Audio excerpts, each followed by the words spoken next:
Can we survive on just $800 a month for our bare bones budget? The challenge is on. The stakes are high. Let's find out.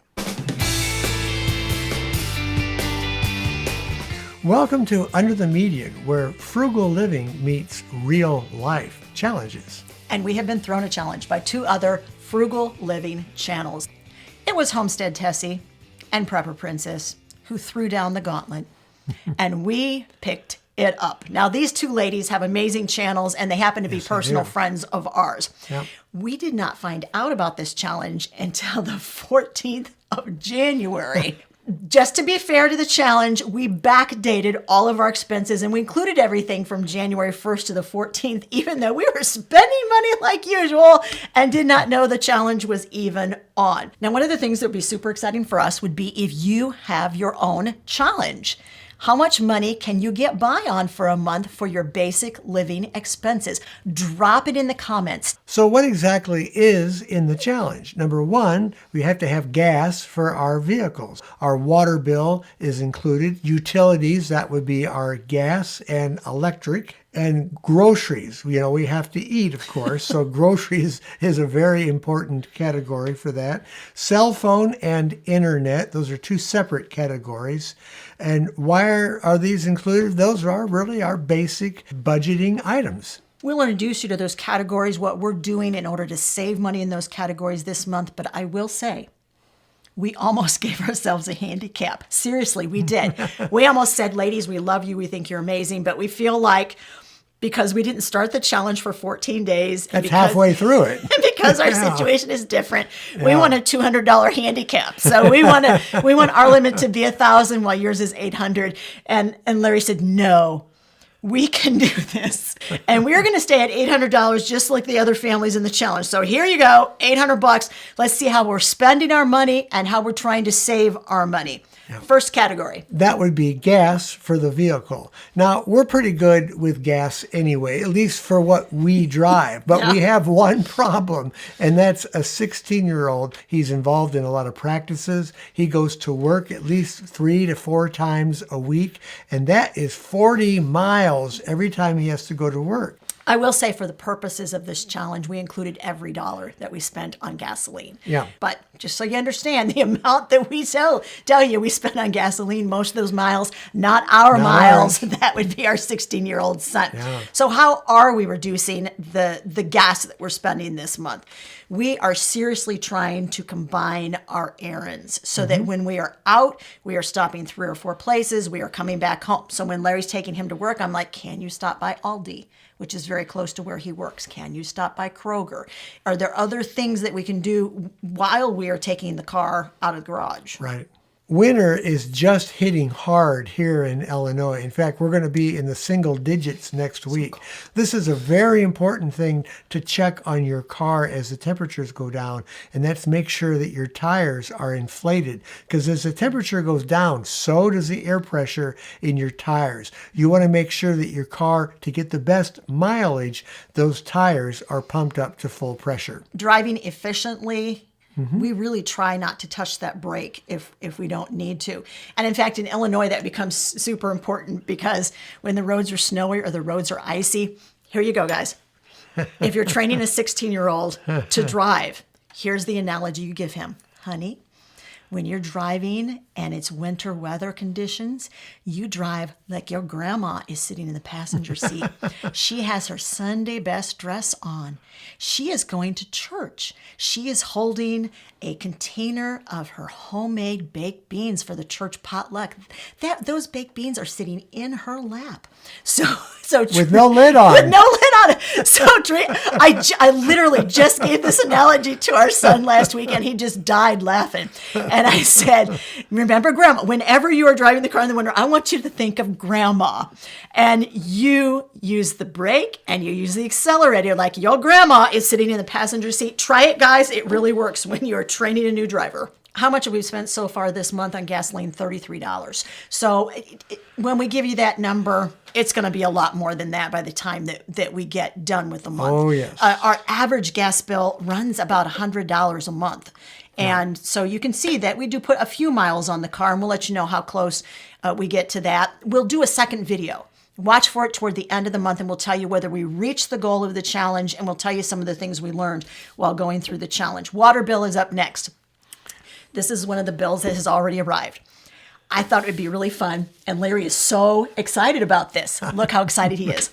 I did not tell him what the bills were. They came in, I paid them, and I'm going to reveal to him live on this video how much these bills were. Okay, so the water bill should be anywhere from $41 maybe to $43.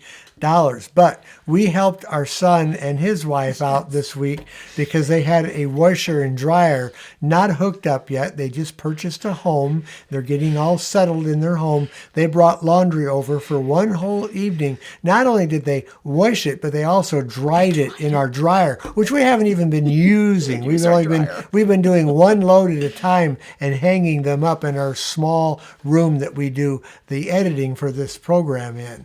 So I don't have any idea what that did to our water, but anyway, Hope's going to tell me. All right, I'm going to reveal exactly what it is. So you said your projection was $41 to $43. 43, yeah. Okay, it just came. I just paid it, and it was $43.13. Not so bad. You were really close. Not bad. What are some of the things we've been doing to cut back? Because obviously, we were going to tell our son and daughter-in-law. Not only that, we said come over for supper, and part of this is payback. yeah. When we got married, we had no washer, no dryer. And for 4 years, the first 4 years of our marriage, right. we did laundry every single week over at my in-laws' house. My mom and dad. We felt like we needed to allow them to come over and eat with supper with us and do laundry. What does that look like? So let me explain to you one of the ways that you can figure out the impact of your actions on your water bill. You need to become super aware of your usage patterns. There's a couple of ways you can do that. We're really fortunate because our water company gives us lots of information. One of the things we can do is pull up a chart that says, here's what you spent in the last 12 months. And we can compare exactly what we spent each month of 2024 to the same months in 2023. And you can see by looking at the chart that our efforts to use less water than we did in 2023, they paid off. Literally and figuratively, our water bill dropped, but you can see that our usage dropped nearly every single month as well. One of the other things our water company does is we can look at 24 hours of water use. We can look at every single spike and figure out what we did. We know it takes 2 gallons to flush a toilet. So you can look at that chart and see exactly where we flushed the toilet. You can see when we took showers. 12 gallons, our average shower. Wow. Does that seem like a lot to anybody else? I feel like that's a lot of water we're using. Well, it doesn't take long to get 12 gallons to run through that faucet. One of the things that I do, and I think Hope does the same thing, we take 5-minute showers. So I'm in, I rinse off, I soap up, I rinse off again, and then I'm out of there. I don't really spend any time in that shower. And you know what's nice in the wintertime? We live in a big house. So having a big house, if we don't shower quite as much, because we're not getting hot and sweaty in the wintertime, and we're further apart from each other, we can go a little bit longer without having to shower as much in the wintertime. So don't sit beside your loved one. That's your well, not if you haven't showered. That's your advice? Okay, so... That was just a joke, Fred. I will say, I don't know, was it? What I do, so he just times himself and he knows 5 minutes. I have no sense of time. My whole family knows I have absolutely no sense of time. No sense of time. So this is real truth. I find a Dave Ramsey clip on YouTube, like one of those small, short ones they have, that is between 5 and 6 minutes. I bring that computer into the bathroom and I push start. As soon as I start filling the running the water to get it warm, I get in, and the rule is I have to be done showering by the time that Dave Ramsey is done giving his tip. So there you go. Find a way to do it. One of our viewers said they put on the song 9 to 5. Working 9 to 5. And they've got to be done by the time. But you know what? Come up with your own auditory cues that are going to tell you how long you've actually spent in that shower. Because that's one place you really can waste some water. I would just set a countdown timer if it were up to me, but I really don't. I know how to get in and get out. So. But isn't listening to Dave Ramsey more fun? I'm just going to put that out there. Category 3 is electricity and natural gas. One of the things we did was, once again, we are blessed to have a lot of information on our account. And they will send you a weekly summary rather, of how much electricity that you used and what your bill is expected to be at the end of the billing period. Right. We also have an online account where we can see our actual usage down to 15-minute increments. And the advantage of that is allows us to look at that and say, what are we doing that's really costing us a lot of energy? Yeah. Number one, I'm going to see if Larry knows. What is the number one thing that if we turn it on, our electric usage is going to triple? Well, that would be the oven, the electric oven upstairs in the kitchen. That thing is a electricity hog. I'm so excited he knew that. Oh, yeah. Yes. I never use it. I don't use that oven. I never use it. I never turn it on unless she asks me to turn it on for something she wants to put in it. We want to average twice a month turning it on. I could probably do once a month. I tried to lobby for once a month, and the kids said no because they really like to get themselves a pizza every once in a while. Yep. And of course, you got to turn the electric oven on for that because they just don't fit in our toaster oven. No, so we would have to turn on the electric oven. And here's where thinking outside the box comes in. I'm like, okay, our kids really want to get a pizza, and we could do something really stupid like charge them for the electricity for cooking the pizza. I'm like, it just doesn't seem like a good idea. So what I did was I sort of came to kind of a middle road there and said, all right, if you're going to turn the oven on, you will tell me ahead of time, like when you're going to get it. You have to plan your pizza. Yeah. And no pizza emergencies. And before you turn it on, I'm going to prep two big trays of something else to go in that oven. It could be 24 muffins, homemade muffins that are going to be part of our bread for the week. It could be, right now it's winter squash. I have lots of winter squash.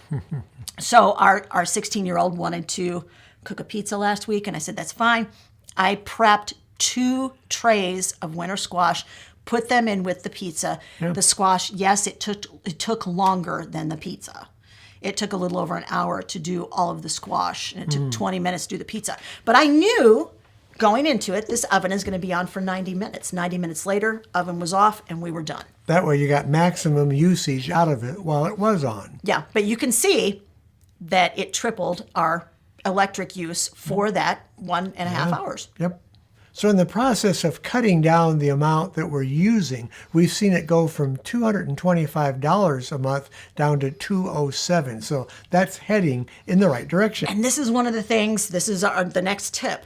Once you start seeing progress, start figuring out, what else can I do? What else can I do? We start looking all around the house going, is there anything plugged in that is using phantom power? Yeah.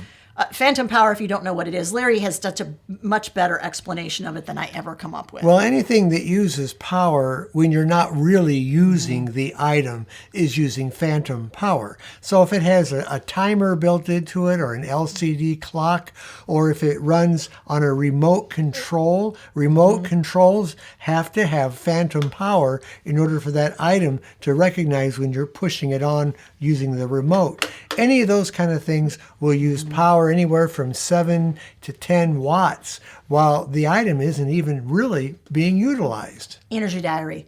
This is a new thing. This is our new thing within the last maybe 6 months we started doing.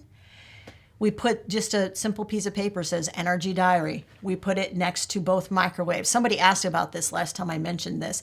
Yes, we have 2 microwaves. We have 2 full kitchens. Therefore, we have 2 microwaves. Yeah. Kitchen in the basement, kitchen in the upstairs. Whenever you turn something on and you're going to use something that is electrical, some sort of an appliance or something, you just write it down. The date, the time you used it, and what it was. That allows us to, once again, look at those spikes on our usage and identify figure out, what it is. What is it that used that energy? Here's something else. We love to do this. Gamify it. Do you see this? This is just a simple chart that I made. 19 ways to stay warm without raising the thermostat. But some of these, guys, does this not look like a bingo card? I swear that it does. So here's my idea. I just came up with this. Take this and put it in one of those clear plastic sleeves that you can buy for almost nothing, or like ask your friends. Ask people. They will have another clear plastic sleeve they will give you if you don't want to buy one.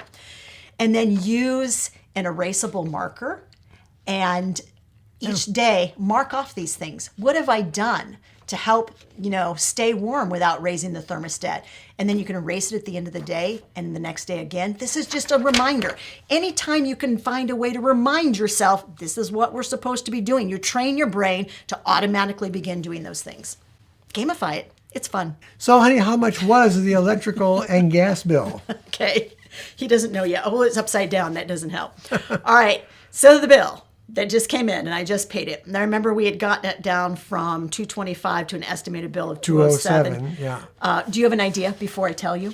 I don't have any idea. I don't have any idea. I'm gonna 210. I'm gonna say 210.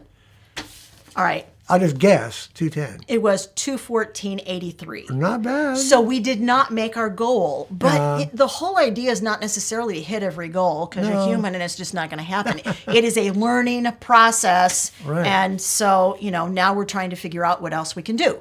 Do you go back to the drawing board and say, what else can I do? That is a question you should always keep asking yourself. Next category, groceries, because you just gotta eat. Yeah. We've been meal planning after I found out. I do have written down here what I had spent on food before I knew that there was a challenge involved of $800 for all these expenses. We had spent $146.50 so far this month on food before we realized and knew that there was this $800 challenge. And so right now we are not spending any more money on food unless we have to. Because when it comes to a challenge, we want to what? We want to win. We absolutely want to win. We don't want to be the only one of three frugal living channels that didn't meet the goal. That would be very embarrassing. It's awful. Yeah. Because they would tease us, I'm just going to say. All right. So we have been using these strategies, which we've talked about before, but when we have a challenge, guys, we seriously doubled down. Mm-hmm. I have been meal planning. We've been going to the grocery store. Sticking to the list. Absolutely. Yeah. And we have been looking for the clearance racks. And this kind of goes along with our gas savings because every Sunday on the way home from church, we pass the Kroger that we frequent all the time. Mm-hmm. On the way by, we don't even have to, we got to go into the parking lot. That's how close we are on the way home from church to this Kroger. We swing into the parking lot. Larry sits in the parking lot and waits for me to go through the store. Usually Phil goes in with me because he likes to hang out with me at Kroger. It's a long, arduous process of her going through all the clearance areas in our local Kroger store. And I'm tired after being at church and playing the piano and practicing and doing all that. I'm ready to just sit and veg. So I let her and Phil go in and they do the grocery shopping. It's wonderful. I say anytime a 16-year-old wants to hang out with you, it is a win no matter what. We have been really looking for those clearance and markdown racks. And it doesn't take that long to go through them. You just have to know where they are all located in your store. That has been helpful. And you came back last Sunday. They didn't buy anything. Well, there wasn't anything there. They were gone for 20 minutes and didn't buy anything. I went, well, you saved all the money. That's good. It is hit and miss. That was a miss, okay? $146.50, that's what we've spent so far. Make sure that you watch the second video in this series because we're going to tell you whether we made the challenge or not. The cell phone bill, honest to God, you can't get much cheaper than what we do. We got Mint Mobile, and it's, $15 plus tax and some additional things. They add a few expenses on. But it amounts to, about $33 something a month for two phones? $33.50 a month for two phones. For two phones. Yep. Next category? The internet. And we have a local internet company. It's called i3. Mm-hmm. We're grandfathered in on kind of an introductory charge, if I recall. Isn't it like $57 a month, something like that? The internet plus our home phone. Yes, we still have a home phone line. Dumb. It's $15 a month. It's probably honestly time for us to make it go away. Oh, yes. But it's still there. So with the internet, which is high-speed internet, by the way, guys, it is. And our home phone, it's $55 a month. Oh, $55. Okay. Honestly, you can't get much better than that. That's for high price. Speed. Yeah. Now, this month we should get a price break because they have a special program that if you have a friend or family member or anybody that signs up and gives your name when they sign up, they will take half off your bill. So I feel like that half off we're going to need this month. We probably will. I'm just saying, we are absolutely going to need Yes. that perk. Now, we want to remind you when it comes to this challenge, though, we would love for you to tell us what your own challenge is. Post it in the comments section Yes. and tell us how you are doing on your challenge. Hey, remember to go check out Prepper Princess, Homestead Tessie. Tessie's done a couple of videos already about the challenge. I'm going to make sure those lovely ladies' channels are listed in the description of this video. If you are feeling like you're stuck, then that's okay. Because there are ways that you can shave money off of a budget, even if it is a really, really tight budget, because we've done it time and time again over the years. We did a video on this, some of the strategies that we've used to do that. That video is right over there. Go watch it next.